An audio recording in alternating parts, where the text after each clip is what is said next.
You are listening to the Centropic Oracle, an audiobook podcast of science fiction and fantasy short stories that make you think and feel.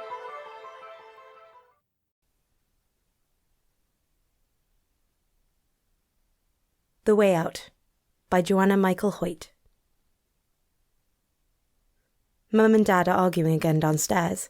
They think I'm asleep. I can't sleep. I wriggle down under the blankets and put my pillow over my head and hug the doll Mum made me, but I can still hear.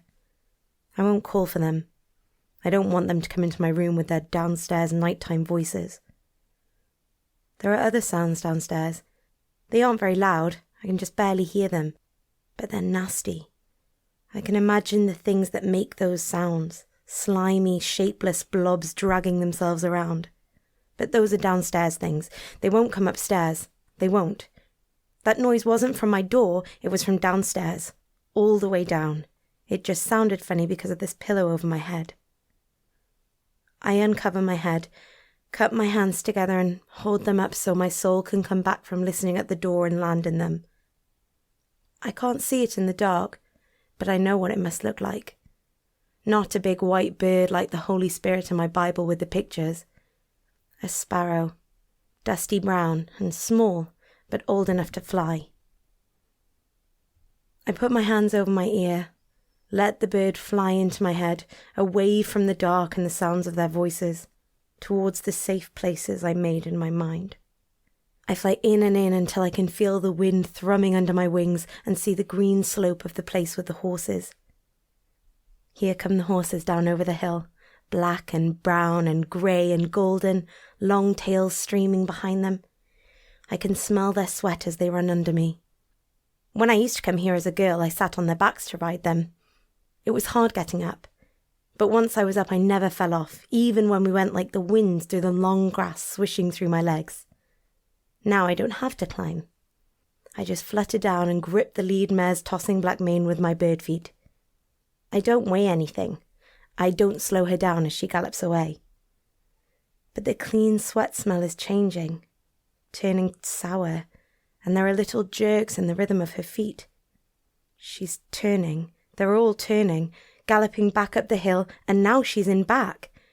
The river has turned brown and thick and oozy and started to swell up out of its banks, up and up and up. It did that when I came here as a girl the night after Aunt Louise died. I almost drowned that night. Woke up choking. That's why I stay a bird now. I let go of the horse's mane, fly up and up, higher than the water, higher than the hill. The blue sky is greying, roughening, falling like a roof.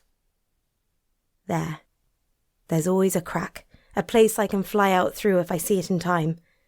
This time it was trying to trick me. It looked almost like a bar of a cloud, but it isn't thick cement grey like the other clouds. I can see it through to another place where the flood can't come. Golden grain fields all around, and the castle ahead. I fly over the moat and past the guardhouse, and nobody challenges me. When I was a girl, they let me in. I was brave with them. I had a horse and a sword and sharp eyes to spot danger coming. But the night after the day I stepped on Jessamine's turtle and it died, that was an accident. Really it was. I was running and I didn't see it. I tried to go back to the castle, but I wasn't brave. I was just me, and I didn't know how to help, and I didn't know what to do when they looked at me. So now I come as a bird, so they don't notice me except if I warn them that I've seen enemies coming. I keep my human voice for that. I always warn them in time, and the drawbridge comes up, and the portcullis goes down, and we are safe. This time I didn't see enemies, and the drawbridge is down, and in the hall the bard is singing about the bird who warned the watchman, and the queen and her ladies are listening, and out in the garden the servants are laughing. But the laughing is getting thinner, higher. It isn't right. I fly down from the back of the queen's chair shouting, "Danger, danger!" Only this time I can't find my human voice, just a bird's voice, J shrill. A lady hits me with her fan. Her fingers are turning into claws. They are claws. And her eyes. Sometimes the enemies had eyes like that. I fly up over her head, flap in circles, try to make them look at her and see the danger. They look with terrible eyes like hers, eyes that try to suck me down into a dark place with no air. I fly up towards the high window that always stands open to let the sea wind in. The shutters are closing over it. I pump my wings until they hurt, and I squeeze through the crack between the window frame and the shutter just in time, into another place. The place where they're dancing. They're all here. Lindy, who moved away, and Jessamine, who got run over by a car, and Uncle John, who can't dance in the day because of his polio, and Uncle George, who doesn't talk to people in our family anymore, and Aunt Louise, and Great-Grammy Julia, who both died last summer. All dancing, together, higher and faster, and never getting tired, dancing on the grass in the sun, dancing under the bright new leaves on the beech trees.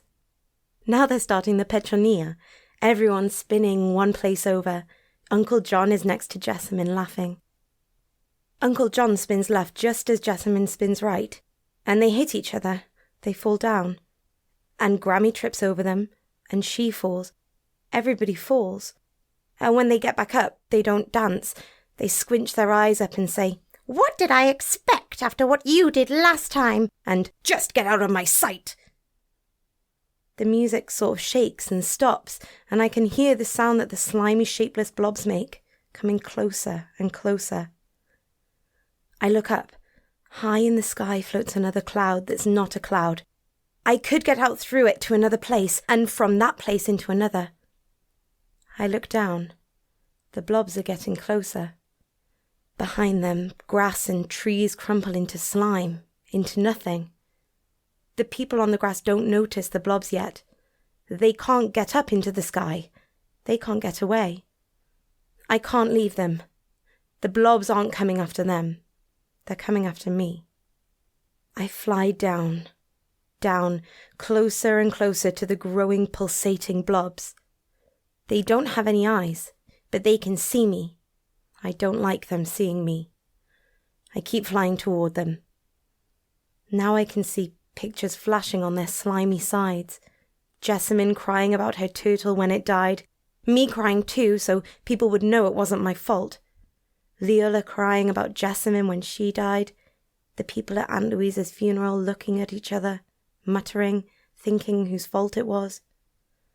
Mum looking the way she looks when someone disappoints her, her lips tight together, not saying anything. The last picture is me alone in the dark, scrunched up on my bed with my eyes shut and my hands over my ear. I fly into the picture. The dark fills my eyes and my beak like slime, but I keep pumping my wings and the dark pulls back a little and I let my soul spread out to fill up my human body. Behind my eyes I can still see the pictures that the blobs carried, but I can see the other true pictures too. Me flying kites with Jessamine, the kites pulling and twirling in the wind, both of us laughing. Mum and Aunt Louise singing my anchor holds in harmony. Me picking raspberries with Mum, getting the whole patch picked just before the thunderstorm hits. Mum teaching me to swim, holding me in the water, telling me over and over that I can put my face down and pick my feet up. I won't sink, I won't drown. Me not drowning, diving into the swirls of light and dark in the water, coming up laughing. I open my eyes and uncover my ears. They're still arguing downstairs.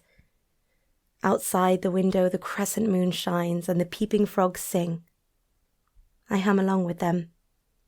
I hum my anchor holds.